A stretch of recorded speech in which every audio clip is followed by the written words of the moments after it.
In a Greek fairy tale, the Queen of the Fairies asks the protagonist, "Would you not like to be a fairy and live with me in this garden where the sun never ceases to shine?" In another story from the same collection of tales, all a girl would need to do to become a fairy is eat candy that the fairies offered to her. Fairy tales and lore are filled with examples of people joining the fairies. Not all of these people become fairies per se, but they all become a member of the fairies' court. When a woman named Bessie was suffering from poverty, a spirit named Tom appeared to her. He'd once been a man, but after dying in a battle, he came to serve the fairy queen, who had, after years of service, sent him to teach Bessie magic. It is worth noting here that the earliest record we have of the Seelie fairies says that their numbers include good men who fell in battle, as Tom had. Their numbers could also include children with cruel parents who the fairies had taken to be raised in fairyland. In Lithuania, there is a fairy tale about a girl who is mistreated by her step-parents. Feeling sorry for her, the fairies replace her with a changeling made of dirt, magically disguised to look and act like her, so that the girl can be raised in fairyland.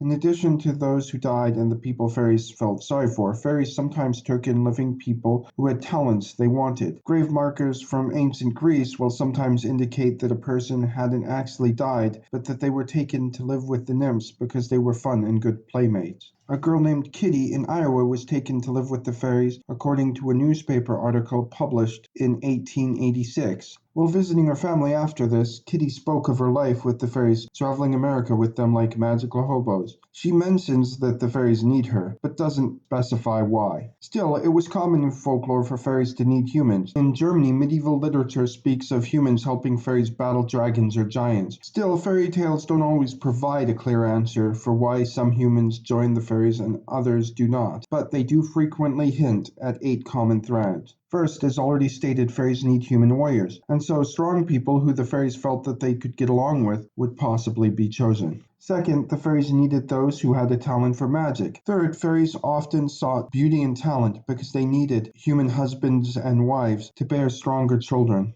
Fourth, if the fairies had already chosen someone who was part of your family to join them, they were more likely to choose you to do so as well. Fifth, being sympathetic. The fairies often delight those who work hard and are always kind no matter what. Therefore, they are much more likely to choose someone like Cinderella than someone who is well off. Sixth is liminality, or the right place at the right time. Being in a liminal space or time increases the odds of being in fairyland. Thus, if you are at a crossroad at sunset or sunrise, you are much more likely to end up with the fairies. Seventh is that the fairies saw something in your future.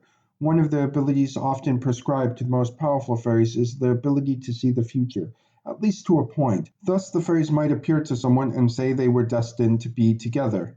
Eighth is human food and tasks. Fairies often needed humans for a number of seemingly odd tasks. Some fairy tales indicate that a fairy couldn't give birth without a human's help. Numerous tales also say fairies needed food prepared and grown by human hands, which could explain why they often hire humans to raise their cattle, cook for them, and have humans babysit their children in fairy tales. I hope you enjoyed that. Please like and subscribe to my YouTube channel so I can keep doing these if you did. Thank you.